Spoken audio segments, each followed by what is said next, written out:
সন্ধ্যা হইবার দেরি নাই। রাস্তায় পুরনো বইয়ের দোকানে বই দেখিয়া বেড়াইতেছি। এমন সময় আমার এক বন্ধু কিশোরী সেন আসিয়া বলিল, এই যে, এখানে কি? চলো চলো, জ্যোতিষীকে হাত দেখিয়ে আসি। তারনাথ জ্যোতিষীর নাম শুনোনি? মস্ত বড় গুণী। হাত দেখানোর ঝোঁক চিরকাল আছে। সত্যিকার ভালো জ্যোতিষী কখনো দেখি নাই। জিজ্ঞাসা করিলাম, বড় জ্যোতিষী মানে কি? যা বলে তা সত্যি হয়? আমার অতীত ও বর্তমান বলতে পারে? ভবিষ্যতের কথা বললে বিশ্বাস হয় না। বন্ধু বলিল, চলোই না, পকেটে টাকা আছে, 2 টাকা নেবে, তোমার হাত দেখিও, দেখো না বলতে পারে কিনা। কাছেই একটা গলির মধ্যে একতলা বাড়ির গায়ে টিনের সাইনবোর্ডে লেখা আছে, তারানাথ জ্যোতির্বিনোদ।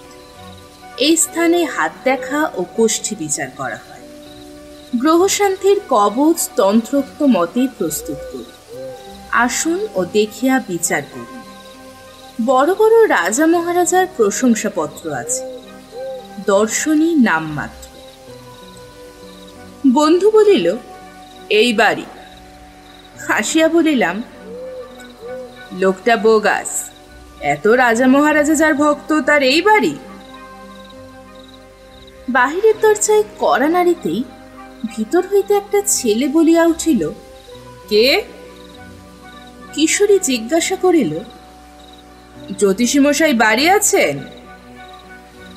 ভিতর হইতে খানিকক্ষণ কোনো উত্তর শোনা গেল না। তারপর দরজা খুলিয়া গেল। একটা ছোট ছেলে উঁকি মারিয়া আমাদের দিকে সন্দিগ্ধ চোখে খানিকক্ষণ চাহিয়া দেখিয়া জিজ্ঞাসা করিল, কোথা থেকে আসছেন?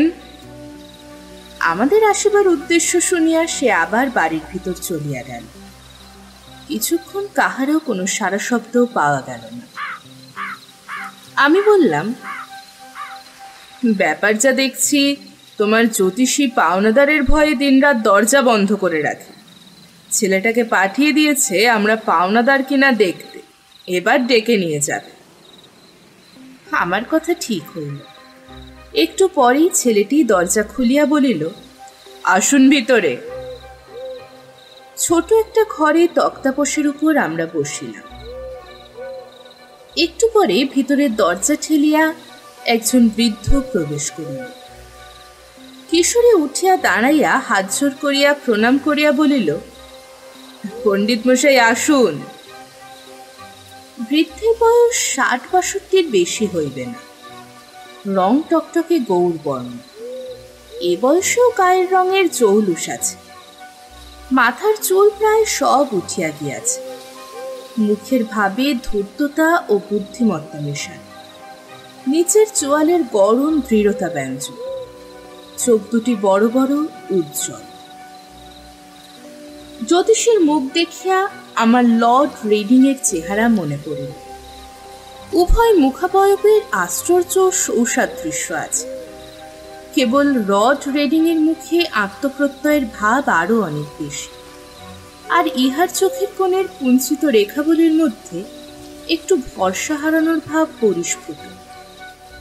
অর্থাৎ যতটা ভরসা লইয়া জীবনে নামিয়াছিলেন, এখন তাহার যেন অনেকখানি হারাইয়া গিয়াছে, এই ধরনের একটা ভাব। প্রথমে আমি হাত দেখাইলাম। বৃদ্ধ নিবিষ্ট মনে খানিকটা দেখিয়া আমার মুখের দিকে চাহিয়া বলিল, আপনার জন্মদিন 15ই শ্রাবণ 1305 সাল, ঠিক? আপনার বিবাহ হয়েছে 1327 সাল, ওই 15ই শ্রাবণ, ঠিক? কিন্তু জন্ম মাসে বিয়ে তো হয় না। আপনার হলো কেমন করে? এরকম তো দেখিনি। কথাটা খুব ঠিক। বিশেষ করিয়া আমার দিনটা মনে ছিল এই জন্য যে আমার জন্মদিন ও বিবাহের দিন একই হওয়াতে বিবাহের সময় ইহা লইয়া বেশ একটা গোলমাল হইয়াছিল। তারানাথ জ্যোতিষী নিশ্চয়ই তাহা জানে না। সে আমাকে কখনো দেখে নাই। আমার বন্ধু কিশোরী সেনও জানে না। তবে তার সঙ্গে আলাপ মোটে 2 বছরে, তাও এক ব্রিজ খেলার আড্ডায়। সেখানে ঘনিষ্ঠ সাংসারিক কথাবার্তার কোনো অবকাশ ছিল না। তারপর বৃদ্ধ বলিল, আপনার 2 ছেলে 1 মেয়ে।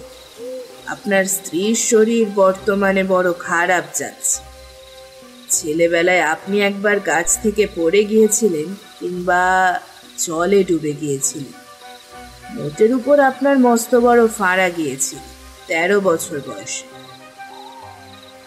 কথা সবই ঠিক। লোকটার কিছু ক্ষমতা আছে দেখিতেছি। হঠাৎ তারানাথ বলিল, বর্তমানে আপনার বড় মানসিক কষ্ট যাচ্ছে, কিছু অর্থ নষ্ট হয়েছে। সেই টাকা আর পাবেন না, বরং আরো কিছু ক্ষতিযোগ আছে। আমি আশ্চর্য হইয়া উহার মুখের দিকে চাহিলাম। মাত্র 2 দিন আগে পলুটোলা স্ট্রিটের মোড়ে ট্রাম হইতে নামিবার সময় 5খানা নোটশুদ্ধ মানিব্যাগটা খোয়া গিয়েছে। লজ্জায় পড়িয়া কথাটা কাহাকেও প্রকাশ করিনি। তারানাথ বোধহয় থট রিডিং চান, কিন্তু আরো ক্ষতি হইবে তাহা কেমন করিয়া বলিতেছি, এটুকু বোধহয় ধাপ্পা। যাই হোক, সাধারণ হাত দেখা গণকের মতো মন বুঝিয়ে শুধু মিষ্টি মিষ্টি কথাই বলে না। আমার সম্বন্ধে আরো অনেক কথা সেদিন সে বলিয়াছিল। লোকটার উপর আমার শ্রদ্ধা হইল। মাঝে মাঝে তার ওখানে যাইতাম। হাত দেখাইতে যাইতাম তাহা নয়, প্রায় যাইতাম আড্ডা দিতে। লোকটার বড় অদ্ভুত ইতিহাস। অল্প বয়স হইতে সাধু সন্ন্যাসীর সঙ্গে বেড়াইতে বেড়াইতে সে এক তান্ত্রিক গুরুর সাক্ষাৎ পায়। তান্ত্রিক খুব ক্ষমতাশালী ছিলেন। তার কাছে কিছুদিন তন্ত্র সাধন করিবার ফলে তারানাথ কিছু ক্ষমতা পাইয়াছিল। তাহা লইয়া কলিকাতায় আসিয়া কারবার খুলিল এবং গুরুদত্ত ক্ষমতা ভাঙাইয়া খাইতে শুরু করল।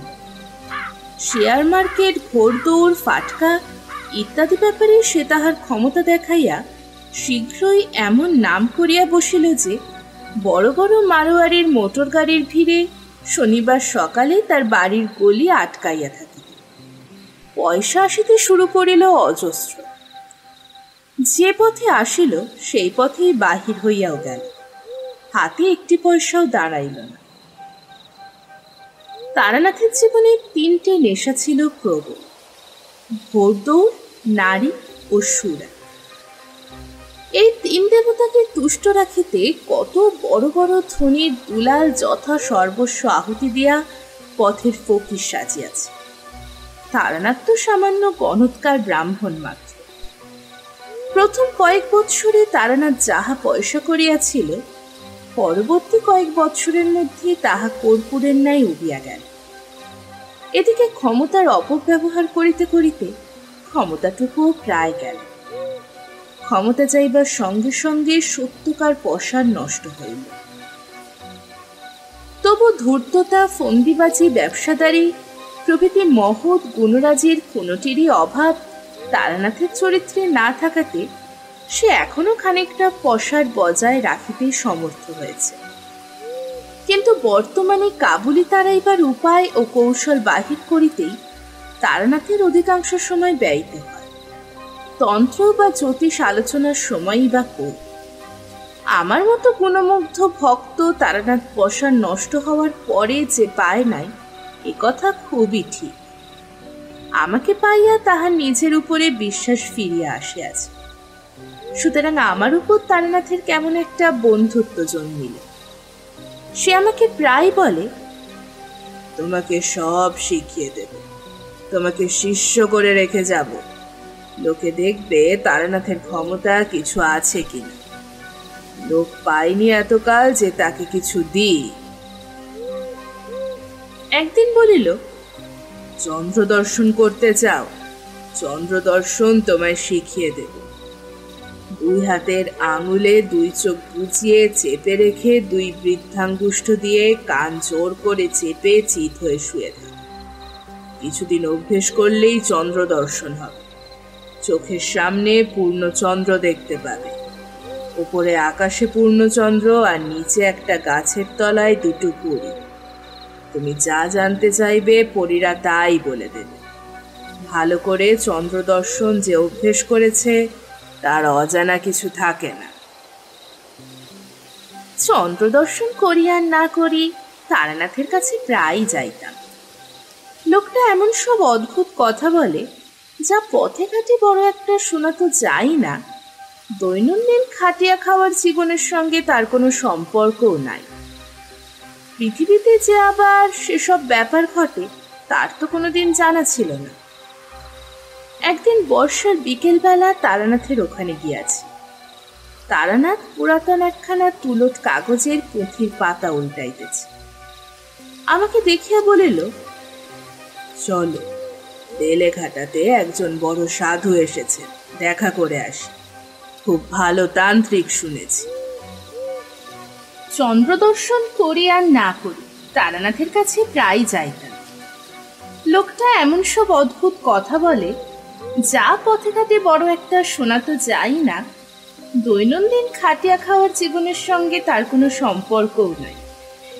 পৃথিবীতে যে আবার সেসব ব্যাপার ঘটে তার তো কোনোদিন জানাই ছিল না। একদিন বর্ষার বিকেলবেলা তারানাথের ওখানে গিয়াছি। তারানাথ পুরাতন একখানা তুলট কাগজের পুঁথির পাতা উল্টাইতেছে। আমাকে দেখিয়া বলিল, চলো, বেলেঘাটাতে একজন বড় সাধু এসেছে, দেখা করে আসি। খুব ভালো তান্ত্রিক শুনেছি। তারানাথের স্বভাবই ভালো সাধু সন্ন্যাসীর সন্ধান করিয়া বেড়ানো। বিশেষ করিয়া সে সাধু যদি তান্ত্রিক হয় তবে তারানাথ সর্বকর্ম ফেলিয়া তাহার পিছনে দিনরাত লাগিয়া থাকিবে। গেলাম বেলেঘাটা। সাধুর ক্ষমতার মধ্যে দেখিলাম তিনি আমাকে যে কোনো একটি গন্ধের নাম করিতে বলিলেন। আমি বেলফুলের নাম করিতেই তিনি বলিলেন, পকেটে রুমাল আছে, বার করে দেখো। রুমাল বার করিয়া দেখি তাহাতে বেলফুলের গন্ধ ভুরভুর করিতেছে। আমি সাধুর নিকট হইতে 5-6 হাত দূরে বসিয়াছি এবং আমার পকেটে কেহ হাত দেয় না। ঘরে আমি, তারানাথ ও সাধু ছাড়া অন্য কেহই নাই। রুমালখানাতে আমার নামও লেখা, সুতরাং হাত সাফাইয়ের সম্ভাবনা আদৌ নাই। কিন্তু যে আশ্চর্য না হইলাম এমন নয়। কিন্তু যদি ধরিয়াই লই সাধু বাবাজি তান্ত্রিক শক্তির সাহায্যেই আমার রুমালি গন্ধে সৃষ্টি করিয়াছেন, তবু এত কষ্ট করিয়া তন্ত্র সাধনার ফল যদি 2 পয়সার আতর তৈরি করে দাঁড়ায়, সে সাধনার আমি কোনো মূল্য দিই না। আতর তো বাজারেও কিনতে পাওয়া যায়। ফিরিবার সময় তারানাথ বলিল, না, লোকটা নিম্ন শ্রেণীর তন্ত্র সাধনা করেছে, তারই ফলে 2-1টা সামান্য শক্তি পেয়েছে। তাই বা পাই কি করিয়া? বৈজ্ঞানিক উপায়ে কৃত্রিম আতর প্রস্তুত করিতেও তো অনেক তোড়জোড়ের দরকার হয়।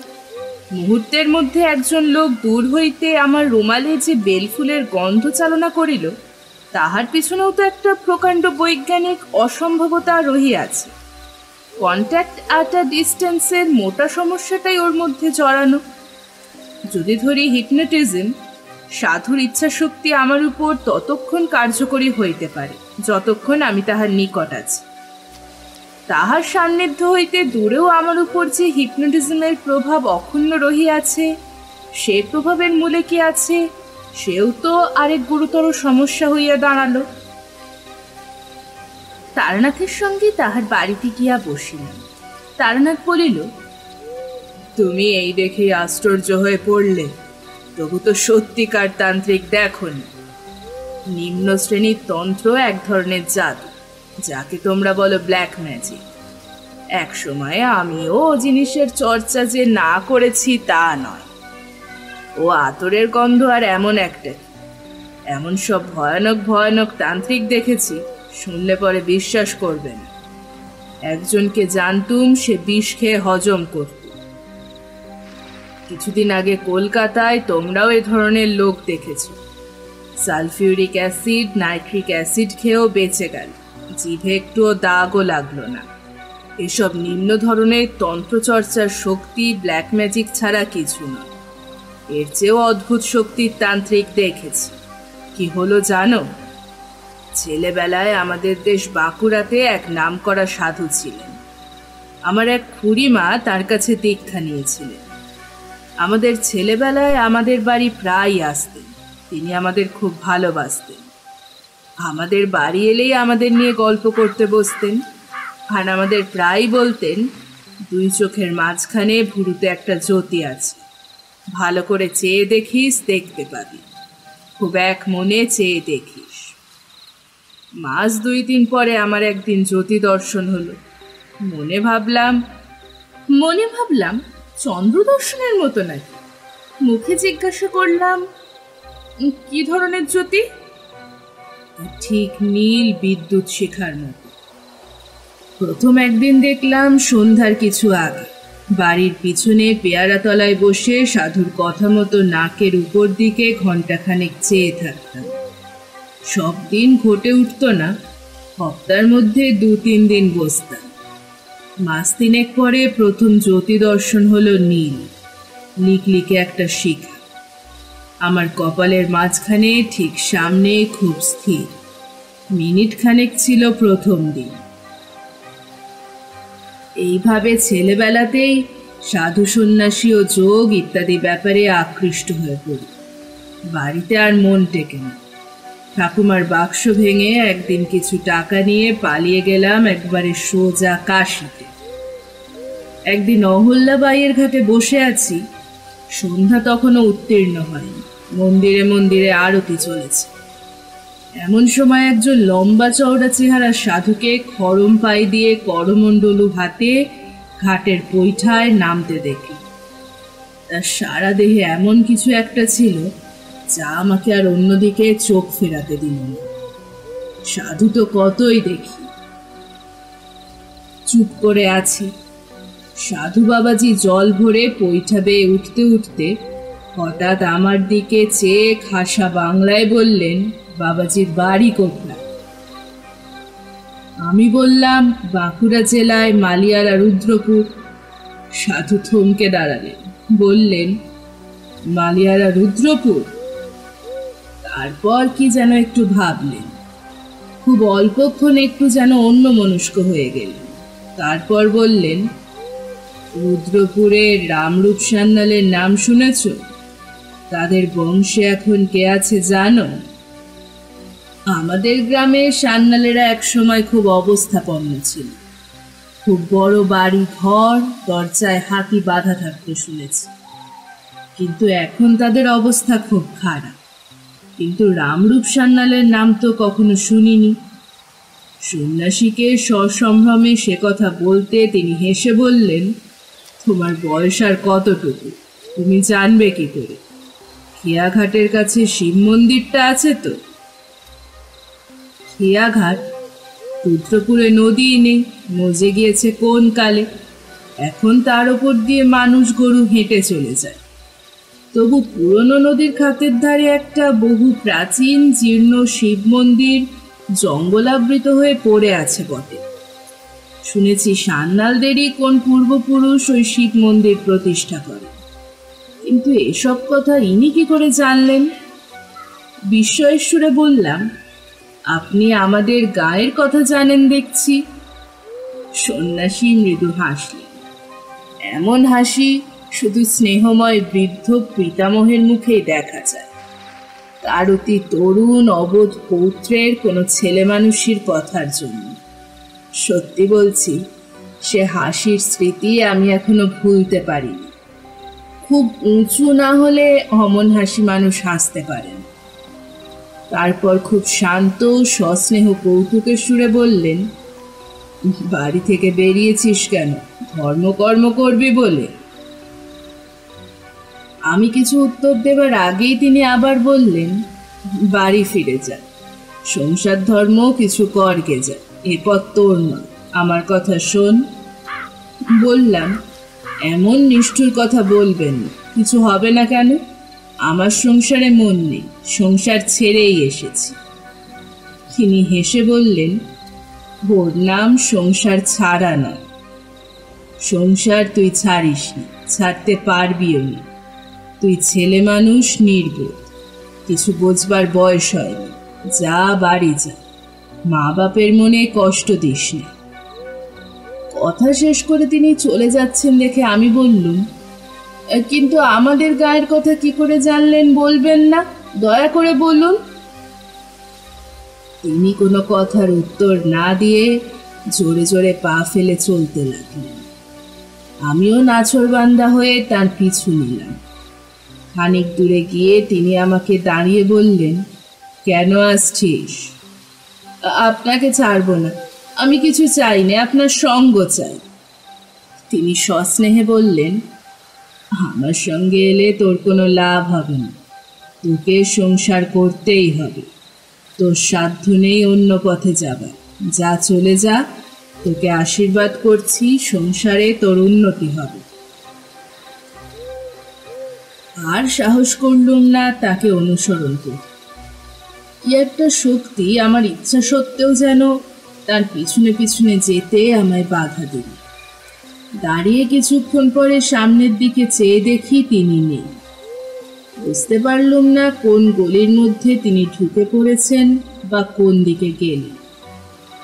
প্রসঙ্গক্রমে বলেনি, অনেকদিন পর বাড়ি ফিরে এসে দেশের খুব বৃদ্ধ লোকদের কাছে খোঁজ নিয়ে রামরূপ সান্যালের কোনো হদিশ মেলাতে পারলুম না। সান্যালদের বাড়ির ছেলে ছোকরার দল তো কিছুই বলতে পারে না। ওদের এক শরিক জলপাইগুড়িতে ডাকঘরে কাজ করত। তিনি পেনশন নিয়ে সেবার শীতকালে বাড়ি এলেন। কথায় কথায় তাকে একদিন প্রশ্নটা করাতে তিনি বললেন, দেখো, আমার ছেলেবেলায় বড় জ্যাঠামশাইয়ের কাছে একখানা খাতা দেখেছি, তাতে আমার বংশের অনেক কথা লেখা ছিল। বড় জ্যাঠামশাইয়ের ওইসবের শখ ছিল, অনেক কষ্ট করে নানা জায়গায় হাঁটাহাঁটি করে বংশের পুঁজি জোগাড় করতেন। তার মুখে শুনেছি 4-5 পুরুষ আগে আমাদেরই বংশে রামরূপ সান্যাল নদীর ধারে ওই মন্দির প্রতিষ্ঠা করেন। রামরূপ সাধক পুরুষ ছিলেন, বিবাহ করেছিলেন, ছেলে মেয়েও হয়েছিল, কিন্তু সংসারে তিনি বড় একটা লিপ্ত ছিলেন না। রামরূপের বড় ভাই ছিলেন রামনিধি। প্রথম যৌবনেই অবিবাহিত অবস্থায় তিনি সন্ন্যাসী হয়ে গৃহত্যাগ করেন, আর কখনো দেশে ফেরেননি। অন্তত 150 বছর আগের কথা হবে। জিজ্ঞাসা করলুম, ওই শিব মন্দিরটা ওরকম মাঠের মধ্যে বেখাপ্পা জায়গায় কেন? তা নয়, ওখানে তখন বহতা নদী ছিল, খুব স্রোত ছিল, বড় বড় কিস্তি চলত। কোনো নৌকা একবার ওই মন্দিরের নিচের ঘাটে মারা পড়ে বলে ওর নাম লাভাঙার খেয়াঘাট। প্রায় চিৎকার করে বলে উঠলুম, খেয়াঘাট? তিনি অবাক হয়ে আমার দিকে চেয়ে বললেন, হ্যাঁ, জ্যাঠামশাইয়ের মুখে শুনেছি, বাবার মুখে শুনেছি। তাছাড়া আমাদের পুরনো কাগজপত্রে আছে শিব মন্দির প্রতিষ্ঠিত হয়েছিল লাভাঙার খেয়াঘাটের উপর। কেন বলো তো? এসব কথা তোমার জানবার কি দরকার হলো? বই টই লিখছ নাকি? ওদের কাছে কোনো কথা বলিনি, কিন্তু আমার দৃঢ় বিশ্বাস হলো, এবং সে বিশ্বাস আজও আছে, যে কাশীর সেই সন্ন্যাসী রামরূপের দাদা রামনিধি নিজে কোনো অদ্ভুত যৌগিক শক্তির বলে 150 বছর পরেও বেঁচে আছে। বাড়ি থেকে কিছুদিন পরে আবার সাধু সন্ন্যাসীর সন্ধানে বেরোল। বীরভূমের এক গ্রামে শুনলাম সেখানে শ্মশানে এক পাগলি থাকে। সে আসলে খুব বড় তান্ত্রিক সন্ন্যাসিনী। পাগলির সঙ্গে দেখা করলাম নদীর ধারে শ্মশানে। ছেঁড়া একটা কাঁথা জড়িয়ে পড়ে আছে, যেমন ময়লা কাপড় চোপড় পরনে, তেমনি মলিন জট পাকানো চুল। আমাকে দেখেই সে গেল মহা চোটে। বললে, বেরো এখান থেকে, কে বলেছে তোকে এখানে আসতে? ওর আলু থালু বিকট মলিন চেহারা দেখে মনে যে ভাব এসেছিল, সেটাকে অতি কষ্টে চেপে বললাম, মা, আমাকে আপনার শিষ্য করে নিন, অনেক দূর থেকে এসেছি, দয়া করুন আমার উপর। পাগলি চেঁচিয়ে উঠে বললে, পালা এখান থেকে, পালা, বিপদে পড়বি। আঙুল দিয়ে গ্রামের দিকে দেখিয়ে বললে, যা। নির্জন শ্মশান। ভয় হলো ওর মূর্তি দেখে, কি জানি মারবে টারবে নাকি। পাগল মানুষকে বিশ্বাস নেই। সেদিন চলে এলাম, কিন্তু আবার গেলাম তার পর দিন। পাগলি বললে, আবার কেন এলি? বললাম, মা আমাকে দয়া করে। পাগলি বললে, দূর হ দূর হ, বেরো এখান থেকে। তারপর রেগে আমায় মারলে এক লাথি। বললে, ফের যদি আসিস তবে বিপদে পড়বি, খুব সাবধান। রাত্রে শুয়ে শুয়ে ভাবলাম, না, এখান থেকে চলে যাই, আর এখানে নয়। এক পাগলের পাল্লায় পড়ে প্রাণটা যাবে দেখছি কোনোদিন। শেষ রাতে স্বপ্ন দেখলাম পাগলি এসে যেন আমার সামনে দাঁড়িয়েছে। সে চেহারা আর নেই। মৃদু হাসি হাসি মুখে আমায় যেন বললে, লাতিটা খুব লেগেছে না রে? থার রাগ করিস নি, কাল যাস আমার ওখানে। সকালে উঠেই আবার গেলাম। ও মা, স্বপ্ন টপ্ন সব মিথ্যে। পাগলি আমায় দেখে মার মূর্তি হয়ে শ্মশানের একখানা পোড়া কাঠ আমার দিকে ছুঁড়ে মারল। আমিও তখন মরিয়া হয়েছি। বললাম, তুমি তবে রাত্রে আমায় বলতে গিয়েছিলে কেন স্বপ্নে? তুমিই তো আমায় আসতে বললে, তাই এলাম। পাগলি খিলখিল করে হেসে উঠল। তোকে বলতে গিয়েছিলাম স্বপ্নে? তোর মুন্ডু চিবিয়ে খেতে গেছিলাম। যাও বেরো। কেন জানি না, এই পাগলি আমাকে অদ্ভুতভাবে আকৃষ্ট করেছে। আমি বুঝলাম তখনই সেখানে দাঁড়িয়ে। এ যতই আমাকে বাইরে তাড়িয়ে দেবার ভান করুক, আমার মনে হলো ভেতরে ভেতরে এ আমায় এক অজ্ঞাত শক্তির বলে টানছে। হঠাৎ সে বললে, বস এখানে। আঙুল তুলে দেখিয়ে দিল। তার আঙুল তুলে দেখিয়ে দেবার ভঙ্গিটা যেন খুব রাজা জমিদারের ঘরের কর্ত্রীর মতো। তার সে হুকুম পালন না করে যে উপায় নেই, কাজেই বসতে হল। সে বললে, কেন এখানে এসে বিরক্ত করিস বলতো? তোর দ্বারা কি হবে? কিচ্ছু হবে না, তোর সংসারে এখনো পুরো ভোগ রয়েছে। আমি চুপ করেই থাকি। খানিক বাদে পাগলি বললে, আচ্ছা কিছু খাবি? আমার এখানে যখন এসেছিস, তার উপর আবার বামুন, তখন কিছু খাওয়ানো দরকার। বল কি খাবি? পাগলির শক্তি কত দূর দেখবার জন্য বড় কৌতূহল হল। এর আগে লোকের মুখে শুনে এসেছি, যা চাওয়া যায় সাধু সন্ন্যাসীরা এনে দিতে পারে। কলকাতার গন্ধ বাবাজির কাছে খানিকটা যদিও দেখেছি, সে আমার ততটা আশ্চর্য বলে মনে হয়। বললাম, খাবো অমৃতি জিলিপি, ক্ষীরের বরফি আর মর্তমান কলা। পাগলি এক আশ্চর্য ব্যাপার করল। শ্মশানের কতকগুলো পোড়া কয়লা পাশেই পড়েছিল, হাতে তুলে নিয়ে বললে, এই মেখা ক্ষীরের বরফি। আমি তো অবাক। ইতস্তত করছি দেখে সে পাগলের মতো খিলখিল করে কি একরকম অসম্বন্ধ হাসি এসে বললে, খা খা খা, ক্ষীরের বরফি খা। আমার মনে হলো, এ তো দেখছি পুরো পাগল, কোনো কাণ্ডজ্ঞান নেই। এর কথায় মরা পোড়ানো কয়লা মুখে দেব? ছি ছি। কিন্তু আমার তখন আর ফেরবার পথ নেই, অনেক দূর এগিয়েছি। দিলাম সেই কয়লা মুখে পুরে, যা থাকে কপালে। পরক্ষণেই থুথু করে সেই বিশ্রী বিস্বাদ চিতার কয়লার টুকরো মুখ থেকে বার করে ফেলে দিল। পাগলি আবার খিলখিল করে হেসে উঠল।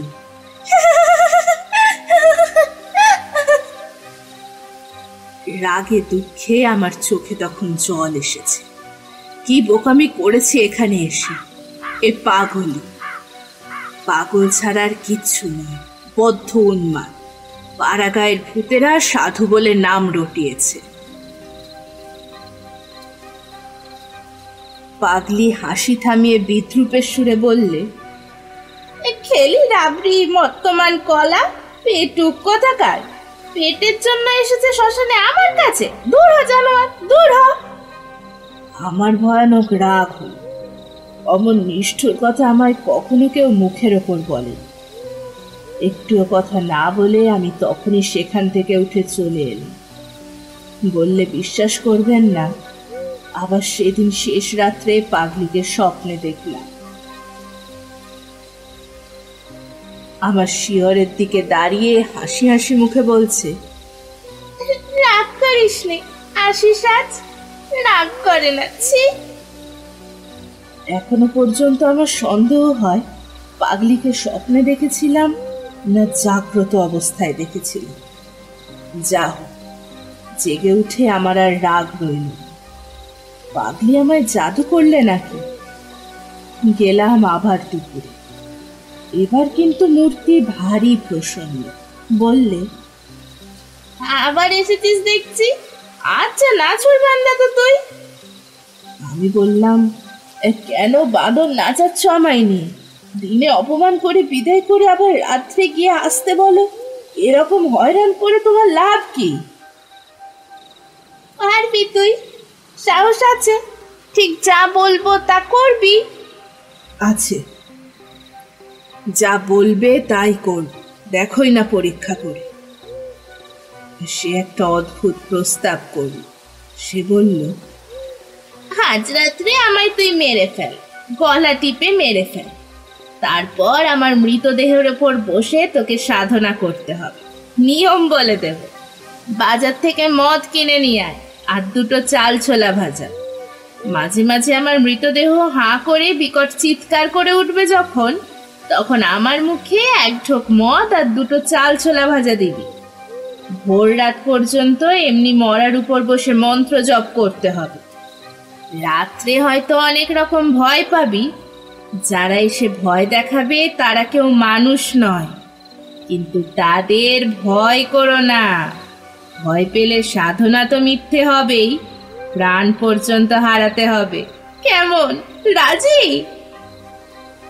ও যে এমন কথা বলবে তা বুঝতে পারিনি। কথা শুনে তো অবাক হয়ে গেলাম। বললাম, সব পারবো, কিন্তু মানুষ খুন করা আমায় দিয়ে হবে না। আর তুমি বা আমার জন্য মরবে কেন? তবে এখানে মরতে এসেছিলি কেন? মুখ পোড়া, বেরো বেরো, দূর হ। আরো নানা রকম অশ্লীল গালাগাল দিল।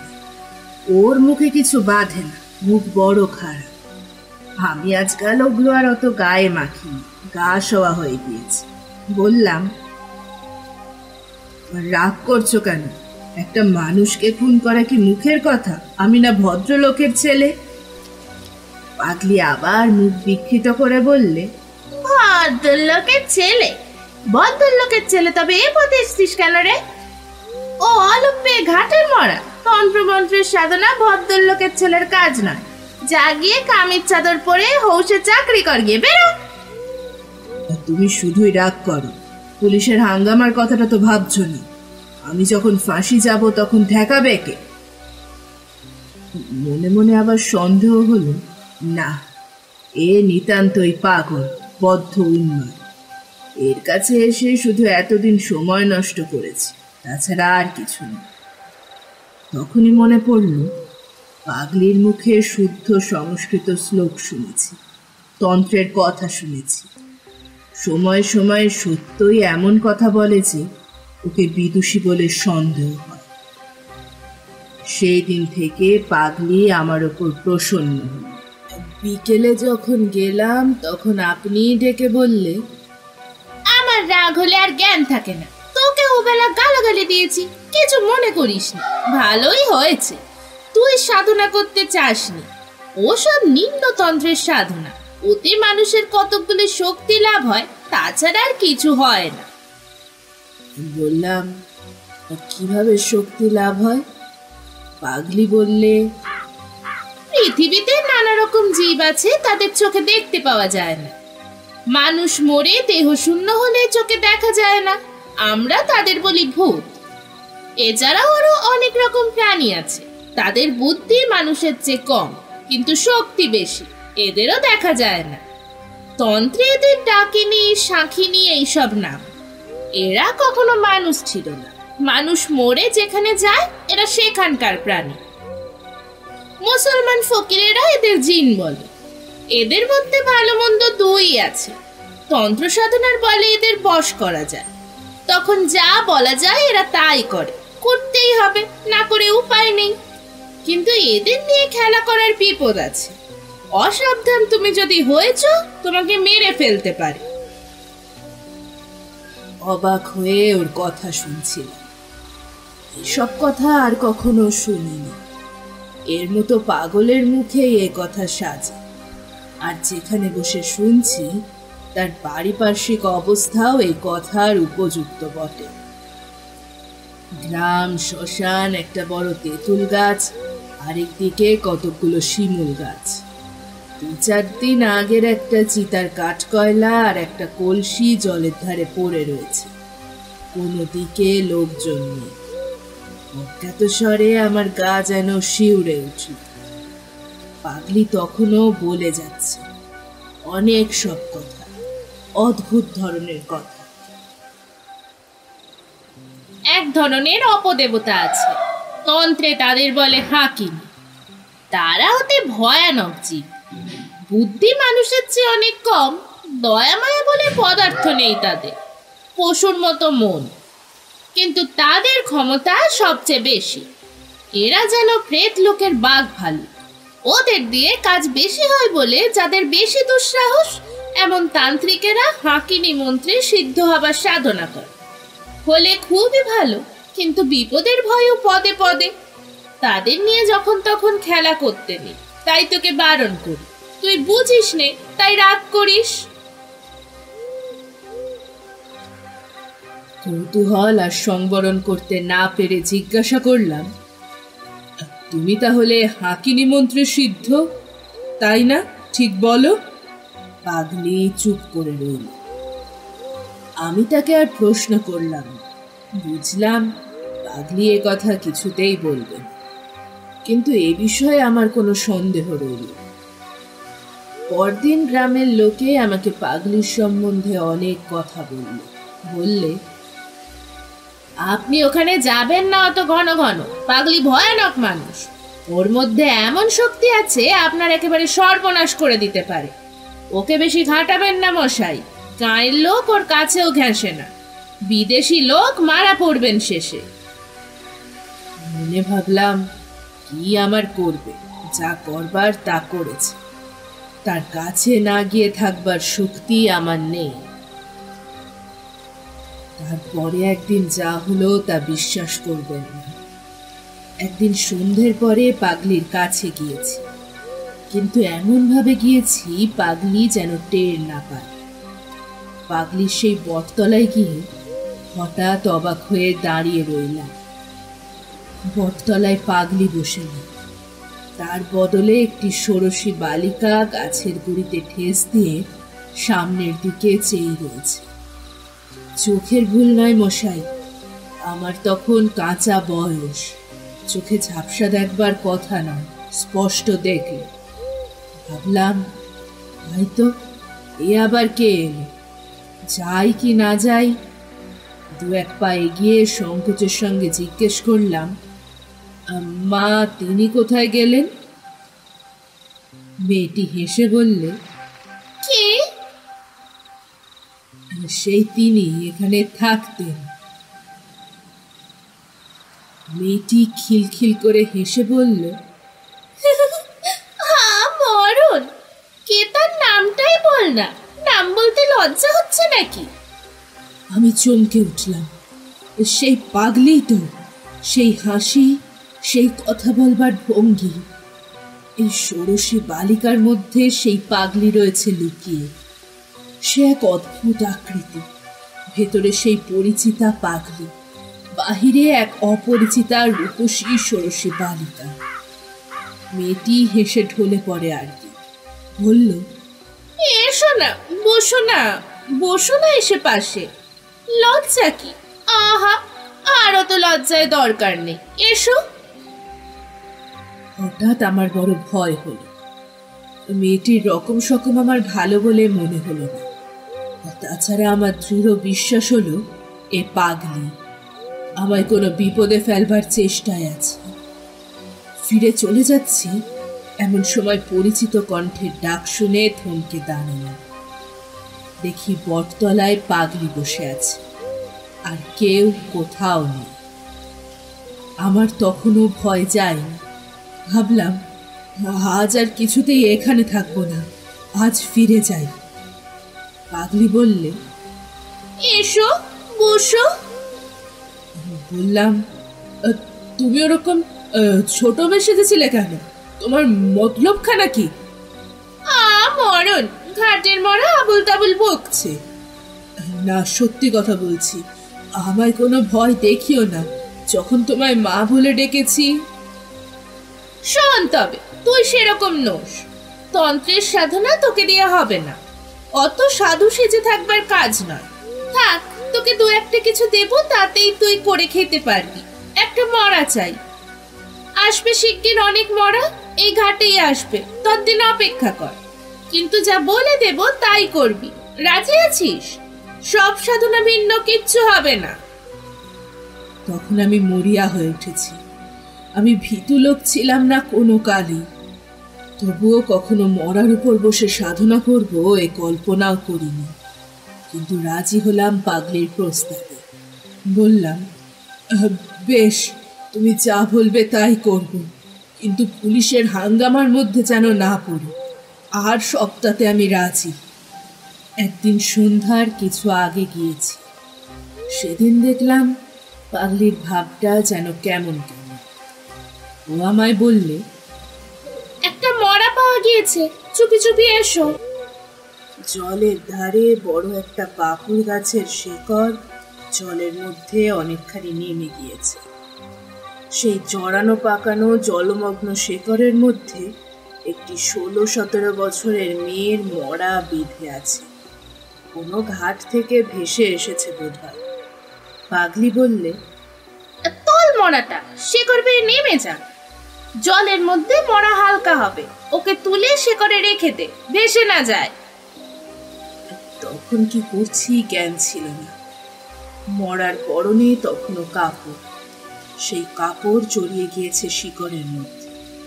আমাকে বিশেষ বেগ পেতে হলো না, অল্প চেষ্টাতেই সেটা টেনে তুলে ফেললাম। পাগলি বললে, মরার উপর বসে তোকে সাধনা করতে হবে, ভয় পাবি না তো? ভয় পেয়েছো কি মরেছো? আমি হঠাৎ আশ্চর্য হয়ে চিৎকার করে উঠলাম। মরার মুখ তখন আমার নজরে পড়েছে, আর সেদিনকার সেই ষোড়শী বালিকা, অবিকল সেই মুখ, সেই চোখ, কোনো তফাৎ নেই। পাগলি বললে, চেঁচিয়ে মরছিস কেন? ও আপদ! আমার মাথার মধ্যে কেমন গোলমাল হয়ে গিয়েছে তখন। পাগলিকে দেখে তখন আমার অত্যন্ত ভয় হলো। মনে ভাবলাম, এ অতি ভয়ানক লোক দেখছি, গায়ের লোকে ঠিকই বলে। কিন্তু ফেরবার পথ তখন আমার বন্ধ। পাগলি আমায় যা যা করতে বললে, সন্ধে থেকে আমাকে তাক করতে হলো। সব সাধনার অনুষ্ঠান সম্বন্ধে সব কথা তোমায় বলবারও না। সন্ধ্যের পর থেকেই আমি সবের ওপর আসন করে বসলাম। পাগলি একটা অর্থশূন্য মন্ত্র আমাকে বলল, সেটাই জপ করতে হবে অনবরত। আমার বিশ্বাস হয়নি যে এতে কিছু হয়। এমনকি ও যখন বললে, যদি কোনো বিভীষিকা দেখো তবে ভয় পেও না, ভয় পেলেই মরবে, তখনও আমার মনে বিশ্বাস হয়নি। রাত্রি দুপুর হলো ক্রমে। নির্জন শ্মশান, কেউ কোনো দিকে নেই। নিরন্ধ অন্ধকার দিক বিদিক লুকিয়েছে। পাগলি যে কোথায় গেল তাও আমি আর দেখিনি। হঠাৎ একপাল শিয়াল ডেকে উঠল নদীর ধারে একটা কষার ঝোপের আড়ালে। শিয়ালের ডাক তো কতই শুনি, কিন্তু সেই ভয়ানক শ্মশানে একটা টাটকা মরার ওপর বসে সেই শিয়ালের ডাকে আমার সর্বাঙ্গ শিউরে উঠল। ঠিক সঙ্গে সঙ্গে আরেকটি ব্যাপার ঘটল। বিশ্বাস করা না করা তোমার ইচ্ছে, কিন্তু তোমার কাছে মিথ্যে বলে কোনো স্বার্থ নেই। আমি তারানাথ জ্যোতিষী, বুঝি কেবল পয়সা। তুমি আমাকে 1 পয়সা দেবে না, সুতরাং তোমার কাছে মিথ্যে বলতে যাব কেন? শিয়াল ডাকার সঙ্গে আমার মনে হলো শ্মশানের নিচে নদী জল থেকে দলে দলে সব বউ মানুষরা উঠে আসছে। অল্প বয়সী বউ, মুখে ঘোমটা টানা, জল থেকে উঠে এলো, অথচ কাপড় ভিজে নয় কারণ। দলে দলে 1টা, 2টো, 5টা, 10টা, 20টা, তারা সকলে এসে আমায় ঘিরে দাঁড়ান। আমি এক মনে মন্ত্র জপ করছি, ভাবছি যা হয় হবে। একটু পরে ভালো করে চাইতে গিয়ে দেখি আমার চারপাশে একটাও বউ নয়, সব পররা পাখি। বীরভূমে নদীর চরে যথেষ্ট হয়, 2 পায়ে গম্ভীরভাবে হাঁটে, ঠিক যেন মানুষের মতো। এক মুহূর্তে মনটা হালকা হয়ে গেল। চিন্তাটা আমার সম্পূর্ণ শেষ হয়। পরক্ষণে আমার চারপাশে মেয়ে গলায় কারা খলখল করে হেসে উঠল। হাসির শব্দে আমার গায়ের রক্ত আরো হিম হয়ে জমে গেল যেন। চেয়ে দেখি একটাও পাখি নয়, সবই অল্প বয়সী বউ।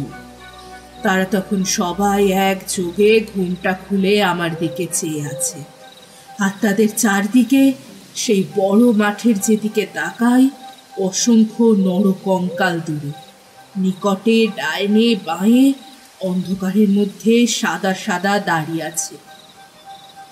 কতকালের পুরনো জীর্ণ হাড়ের কঙ্কাল। তাদের অনেকগুলোর হাতের সব আঙুল নেই, অনেকগুলোর হাড় রোদে জ্বলে চটা উঠে ক্ষয়ে গিয়েছে। কোনোটার মাথার খুলি ফুটো, কোনোটার পায়ের নলির হাড় ভেঙে বেঁকে আছে। তাদের মুখও নানা দিকে ফেরানো। দাঁড়াবার ভঙ্গি দেখে মনে হয় কেউ যেন তাদের বহু যত্নে তুলে ধরে দাঁড় করিয়ে রেখেছে। কঙ্কালের আড়ালে পিছন থেকে যে লোকটা এদের খাড়া করে রেখেছে, সে যেই ছেড়ে দেবে অমনি কঙ্কালগুলো হুড়মুড় করে ভেঙে পড়ে গিয়ে জীর্ণ ভাঙাচোরা তোবড়ানো নোনা ধরা হাড়ের রাশি স্তূপাকার হয়ে উঠবে। অথচ তারা যেন সবাই সজীব, সকলেই আমাকে পাহারা দিচ্ছে। আমি যেন প্রাণ নিয়ে এই শ্মশান থেকে পালাতে না পারি। হাড়ের হাত বাড়িয়ে একযোগে সবাই যেন আমায় গলা টিপে মারবার অপেক্ষায় আছে। উঠে সোজা দৌড় দেব ভাবছি, এমন সময় দেখি আমার সামনে এক অতি রূপসী বালিকা আমার পথ আগলে হাসি মুখে দাঁড়ায়। এ আবার কি? যা, সব রকম ব্যাপারের জন্য আজ প্রস্তুত না হয়ে আর সব সাধনা করতে না হই। আমি কিছু বলবার আগে মেয়েটি হেসে হেসে বলে, আমি ষোড়শী, মহাবিদ্যাদের মধ্যে শ্রেষ্ঠ। আমায় তোমার পছন্দ হয় না? মহাবিদ্যা টহাবিদ্যার নাম শুনেছিলাম বটে পাগলির কাছে, কিন্তু তাদের তো শুনেছি অনেক সাধনা করেও দেখা মেলে না, আর এত সহজেই নি। বললাম, আমার মহা সৌভাগ্য যে আপনি এসেছেন, আমার জীবন ধন্য হল। তবে তুমি মহাডামরির সাধনা করছো কেন? ভাগ্যে আমি তো জানি না কোন সাধনা কি রকম। পাগলি আমায় যেমন বলে দিয়েছে তেমনই করছি। বেশ, মহাডামরি সাধনা তুমি ছাড়ো, ও মন্ত্র জপ করো না। যখন দেখা দিয়েছি তখন তোমার আর কিছুতে দরকার নেই। তুমি মহাডামরি ভৈরবীকে দেখোনি, অতি বিকট তার চেহারা, তুমি ভয় পাবে। ছেড়ে দাও ও মন্ত্র। সাহসে ভর করে বললাম, সাধনা করে আপনাদের আনতে হয় শুনেছি, আপনি এত সহজে আমাকে দেখা দিলেন কেন? তোমার সন্দেহ হচ্ছে? আমার মনে হলো এই মুখ আমি আগে কোথাও দেখেছি, কিন্তু তখন আমার মাথার গোলমাল হয়ে গিয়েছে, কিছুই ঠিক করতে পারলাম না। বললাম, সন্দেহ নয়, কিন্তু বড় আশ্চর্য হয়ে গিয়েছি। আমি কিছুই জানি নে কে আপনারা। যদি অপরাধ করি মাফ করুন, কিন্তু কথাটার জবাব যদি পাই। মহাডামরিকে চেনো না, আমাকেও চেনো না, তাহলে আর চিনে কাজ নেই। এসেছি কেন জিজ্ঞেস করছো? দিবৌঘ নাম শুনুনি তন্ত্রে? পাষণ্ড দলনের জন্য ওই পথে আমরা পৃথিবীতে নেমে আসি। তোমার মন্ত্রে দিবৌঘ পথে সারা জেগেছে, তাই ছুটে দেখতে এলাম।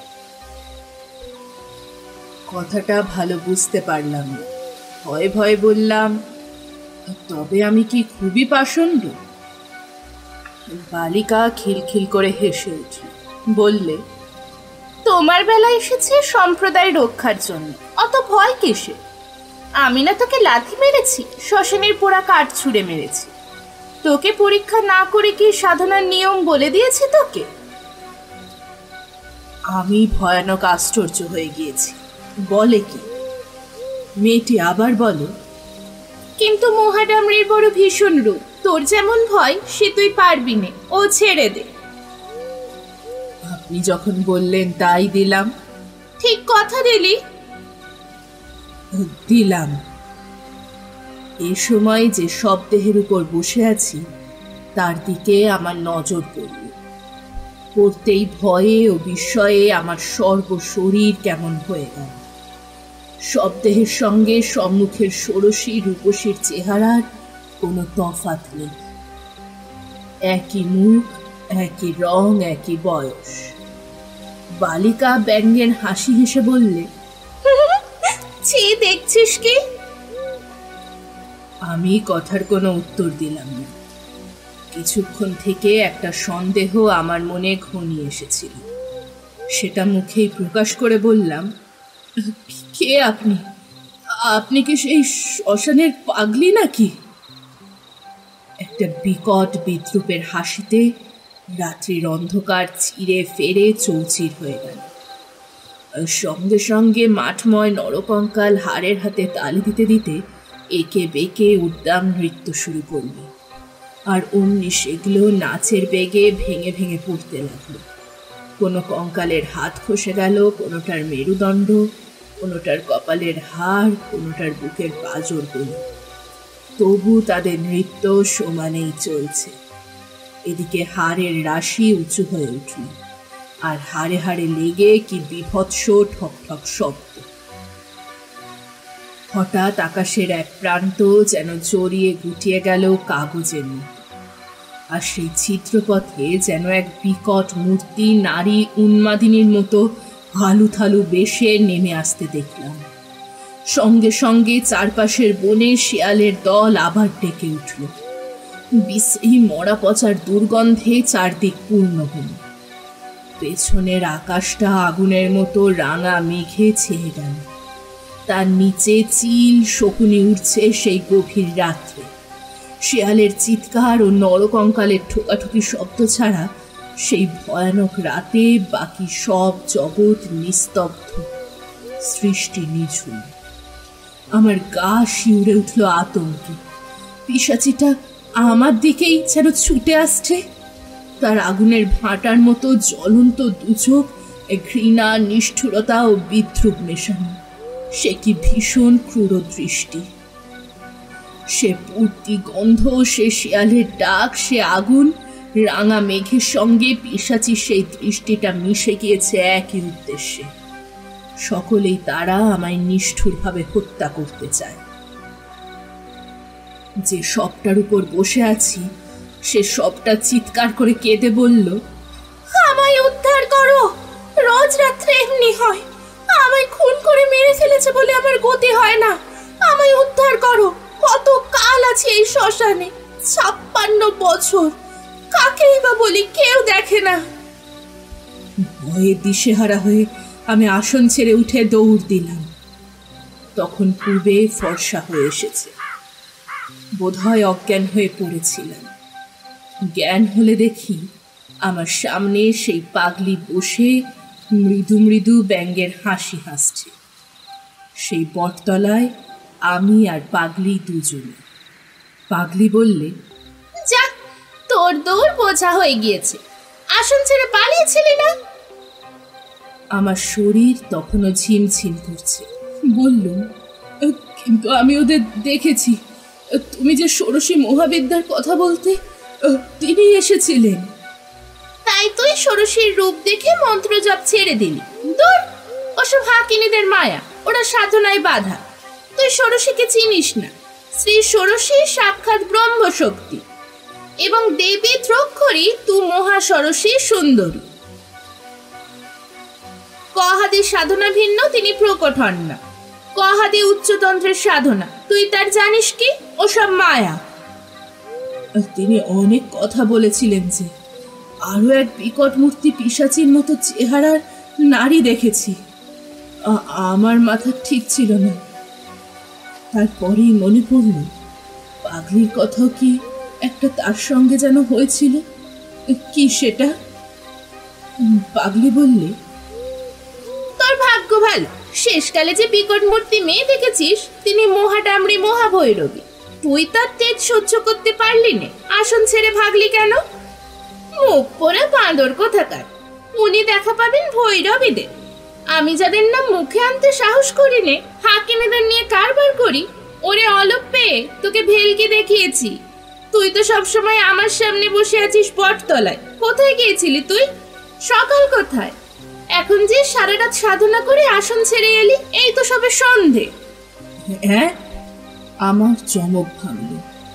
পাগলি কি ভয়ানক লোক! সত্যি তো, সবেমাত্র সন্ধ্যা হয়। আমার সব কথা মনে পড়ল। এসেছি ঠিক বিকেল 6টায়। আষাঢ় মাসের দীর্ঘ বেলা, মরা ডাঙায় তোলা সব সাধনা, নরকঙ্কাল, ষোড়শী, উড়ন্ত চিল শকুনের ঝাঁক, সব আমার ভ্রম। হতভম্বের মতো বললাম, কেন আমার ভোলালে আর মিথ্যা এত ভয় দেখালে? তোকে বাজিয়ে নিচ্ছিলাম। তোর মধ্যে সে জিনিস নেই। তোর কর্ম নয়, তন্ত্রের সাধনা। তুই আর কোনোদিনও এখানে আসবার চেষ্টা করবি না, এলেও আর দেখা পাবি না। শুধু একটা কথার উত্তর দাও, তুমি তো অসাধারণ শক্তি ধরো। তুমি ভেলকি নিয়ে থাকো কেন? উচ্চতন্ত্রের সাধনা করো না কেন? তুই সে বুঝবি নে। মহাষোড়শী, মহাডামরি, ত্রিপুরা এরা মহাবিদ্যা, ব্রহ্মশক্তির নারী রূপ। এদের সাধনা এক জন্মে হয় না। আমার পূর্বজন্ম এমনি কেটেছে, এ জন্মও গেল, গুরুর দেখা পেলাম না। যা তুই ভাগ। তোর সঙ্গে এসব বকে কি করব? তোকে কিছু শক্তি দিলাম, তবে রাখতে পারবি না বেশি দিন। যা, পালা। চলে এলো। সে আর 40 বছরের কথা। আর যাইনি, ভয়েই যাইনি। পাগলির দেখাও পাইনি আর কোনোদিন। তখন আমি চিনতাম না, বয়স কম ছিল। এখন আমার মনে হয় যে পাগলি সাধারণ মানবী নয়। সংসারের কেউ ছিল না। লোকচক্ষুর আড়ালে থাকবার জন্য পাগল সেজে কেন যে চিরজন্ম শ্মশানে মশানে ঘুরে বেড়াতো, তুমি আমি সামান্য মানুষ তার কি বুঝব? যাক সেসব কথা। শক্তি পাগলি দিয়েছিল, কিন্তু রাখতে পারিনি। ঠিকই বলেছিল। আমার মনে অর্থের লালসা ছিল, তাতেই গেল। কেবল চন্দ্র দর্শন এখনো করতে পারি। তুমি চন্দ্র দর্শন করতে চাও? এসো, চিনিয়ে দেব। 2 হাতের বুড়ো আঙুল দিয়ে। আমি দেখিলাম তারানাথের বকুনি থামিবে না যতক্ষণ এখানে আছে। উঠিয়া পড়িলাম। বেলা 12টা বাজে। আপাতত চন্দ্র দর্শন অপেক্ষা গুরুতর কাজ বাকি। তারানাথের কথা বিশ্বাস করিয়াছি কিনা জিজ্ঞাসা করিতেছে। ইহার আমি কোনো জবাব দিব না। এখানেই শেষ হলো বিভূতিভূষণ বন্দ্যোপাধ্যায়ের লেখা তারানাথ তান্ত্রিক ও ষোড়শী। গল্পটি আপনাদের কেমন লাগলো অবশ্যই জানাবেন কমেন্ট বক্সে। আর এখনো আমার চ্যানেলটি সাবস্ক্রাইব করে না থাকলে এক্ষুনি আমার চ্যানেলটিকে সাবস্ক্রাইব করে নিন।